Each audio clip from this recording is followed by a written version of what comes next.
Syekh Imran Hussein, ulama ahli akhirul zaman.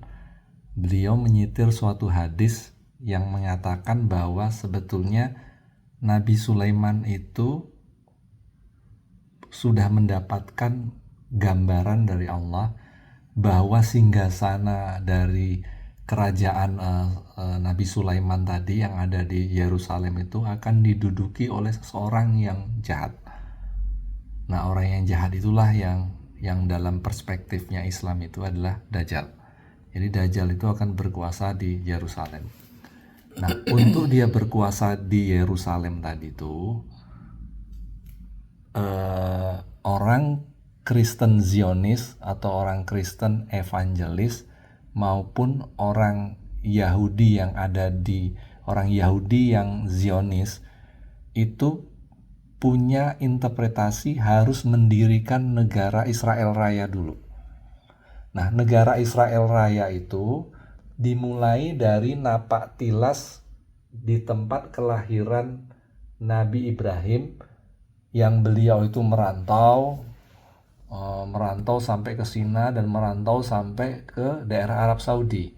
Karena itu di benderanya Israel itu ada bintang Daud dan ada dua garis yang itu merupakan sungai Efrat dan sungai yang ada di Mesir sekarang ini.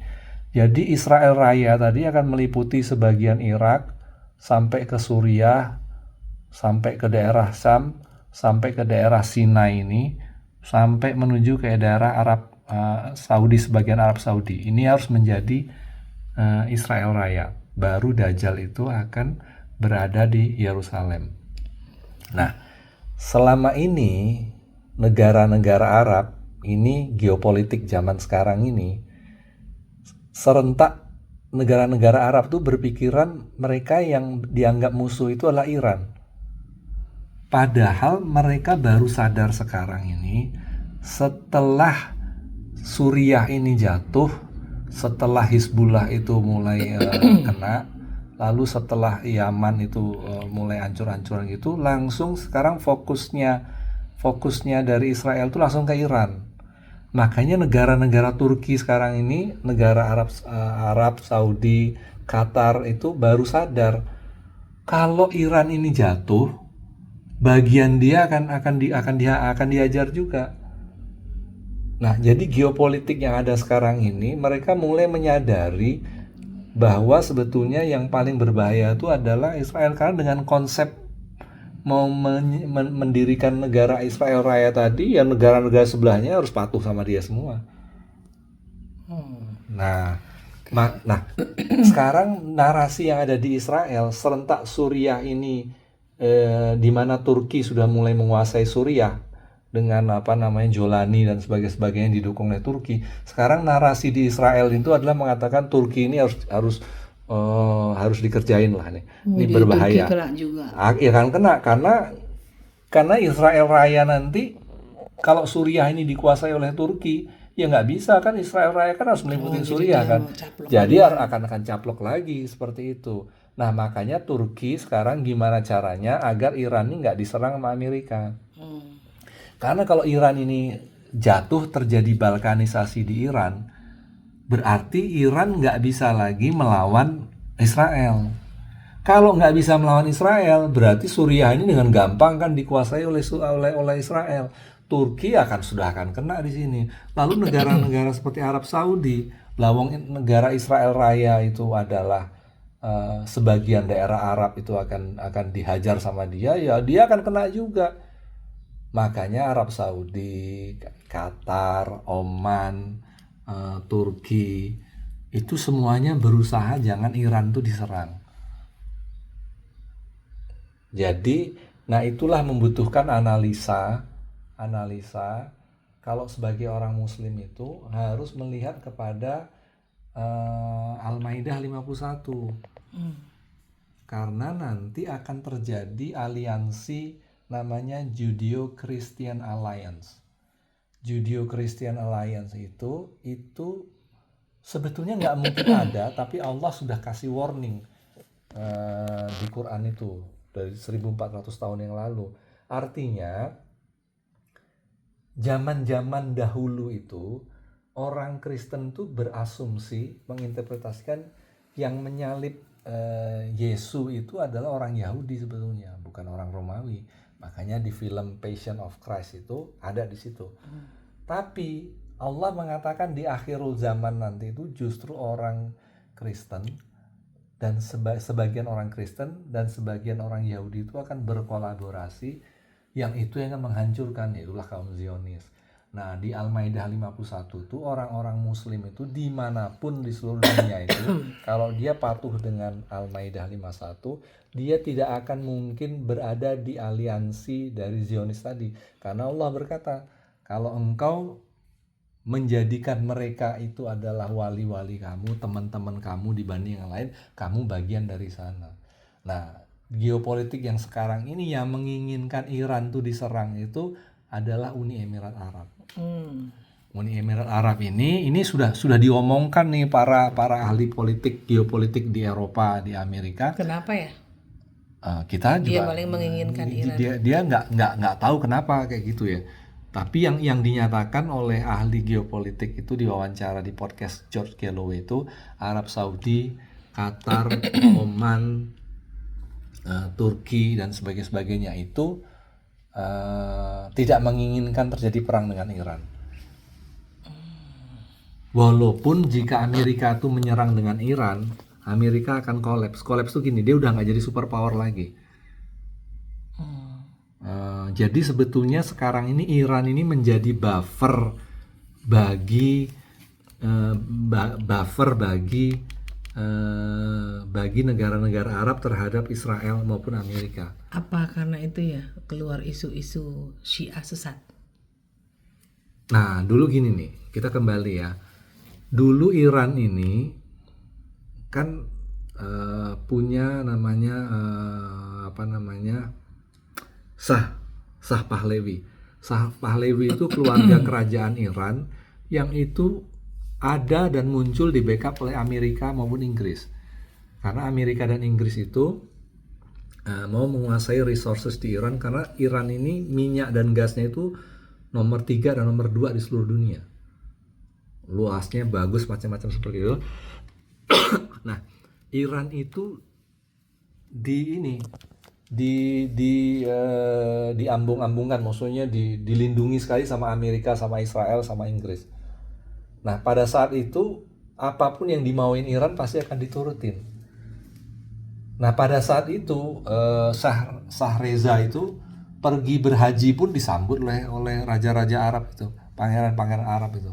Nggak ada isu Sunni Syiah itu, nggak ada.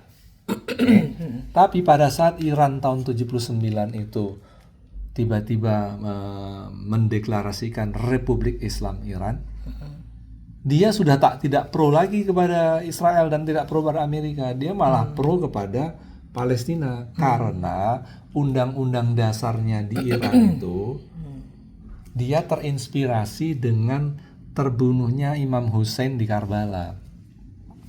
Jadi undang-undang dasarnya Iran itu lebih advance dibanding undang-undang dasar 1945. Kalau kita kan bebas aktif mendukung perdamaian, tapi undang-undang dasarnya Iran itu siapapun negara yang tertindas di dunia ini, apapun agamanya, kalau minta bantuan pada Iran pasti akan dibantu, walaupun dia compang-camping. Contohnya Venezuela tuh minyaknya paling kaya di dunia. Venezuela tuh di sini nih. Ini Venezuela ini sumber minyak yang terbesar di dunia itu Venezuela. Dia teknologi minyaknya Venezuela ini dikuasai oleh Amerika, tapi diblokade supaya presidennya yang sosialis, yang anti imperialis itu diganti. Sekarang lagi blokade. Nah, Venezuela ini karena diblokade oleh Amerika, minyaknya nggak bisa jual minyak, dibantu sama Iran. Bayangkan Iran dari sebelah sini berlayar ke sini hanya mau menolong, karena undang-undang dasarnya adalah siapapun yang minta tolong, apapun agamanya, ditindas oleh imperialis, dia akan bantu. Nah, konsep undang-undang dasar tadi terinspirasi dari perjuangannya Imam Hussein. Jadi makanya sekarang ini kayak Yaman, siapapun Palestina minta bantuan tuh nggak peduli walaupun diembargo dimanapun, karena konsep mazhabnya mereka itu adalah mazhab yang harus selalu menolong orang yang tertindas. Konsepnya gitu. Dia nggak peduli, kalaupun dia mati pun dia mati dengan terhormat. Dia berarti sudah berjihad, kira-kira kayak gitu. Yang kayak gitu-gitu tuh nggak banyak orang memahami. Jadi makanya ahli-ahli geopolitik yang di Eropa itu sudah tahu, karena mereka mempelajari mazhab-mazhab di Islam itu, dan mereka tahu titik lemahnya mazhab-mazhab itu, makanya diadu domba. Jadi pada saat Iran ini melawan Israel sama Amerika, mulailah muncul digaungkan isu Sunni Syiah. Nah, Amerika itu ada orang Syiah yang di Amerika, ada orang Syiah yang di Australia namanya Yasir Habib, ada orang Syiah yang di London. Itu dibiayain oleh negara-negara barat. Nah, orang Syiah yang di London di Australia ini kerjanya yang jelek-jelekin sahabat nih. Oh, malah yang jelek-jelekin sahabat itu malah dibayarin. Dibiayain, makanya kalau Iran enggak ya. Makanya yang di Iran tadi itu ngomong, orang-orang yang di Inggris, di Australia, di Amerika tadi even nggak pernah belajar Syiah sebetulnya. Makanya ulama-ulama besar yang, apakah mereka yang sesat malah ya yang dibiayain? Ya iyalah, dibiayain sama itu ya nggak jelas lah kayak gitu. Sama aja di mazhab di Sunni pun ada juga yang garis keras, yang kerjanya bunuhin orang Muslim, dipenggal macam-macam. Itu selalu ada. Sama aja di agama Yahudi itu juga ada yang garis keras, yaitu yang Zionis yang di Israel tadi. Sekarang gini, ada orang Yahudi yang ada di Iran, ada orang Yahudi yang ada di Indonesia, ada orang Yahudi yang ada di Irak, di mana-mana. Ada juga yang di Suriah, di mana-mana. Orang Yahudi itu tidak mau pindah ke Palestina, tidak mau pindah ke Yerusalem. Kenapa? Karena mereka tahu pada saat mereka tidak patuh kepada Nabi Musa, pada waktu mereka harus kembali ke tanah Kanaan yang di tanah janjikan itu, mereka menolak. Nah, orang-orang Yahudi yang tersebar di seluruh dunia tadi itu mengikuti aturan dari Nabi Musa. Pada saat dia tidak mau patuh pada Nabi Musa, mereka itu diekspel, diusir, nggak boleh bergabung mendirikan suatu negara Israel. Makanya orang Yahudi di Amerika, di Eropa itu selalu membela Palestina, melawan negara Israel yang Zionis tadi. Karena agama mereka menyuruh mereka nggak boleh ada mendirikan negara. Mereka itu baru boleh mendirikan negara, datang ke sana justru setelah Mesiahnya mereka itu datang. Nah, kalau sebagian orang Kristen seperti orang Kristen evangelis itu kok di Indonesia itu Protestan, lalu Christian Zionis itu berasumsi untuk memancing Mesiahnya mereka itu datang ke muka bumi ini harus mendirikan Israel Raya. Makanya sebagian orang Yahudi yang Zionis itu yang percaya seperti itu. Nah, jadi kalau orang mempelajari konsep masing-masing agama, interpretasi mereka tentang akhirul zaman, mereka akan sadar sebetulnya yang menjadi musuh akhirul zaman orang Muslim itu ada di Al-Maidah 51. Makanya negara Amerika ini kan negara yang berbasis Kristen kan. Nah, Kristennya itu adalah yang banyak yang evangelis, yang Christian Zionis, yang mereka dimulai dari presiden-presiden Amerika seperti Presiden Quincy Adams, keluarga George Bush yang zaman dulu itu, memang mereka itu mempercayai munculnya Mesias itu jika Israel itu mendirikan suatu negara. Jadi kaum yang beragama Yahudi itu mendirikan negara. Makanya Amerika mati-matian membela Israel. Oke, ya. Makasih atas penjelasannya.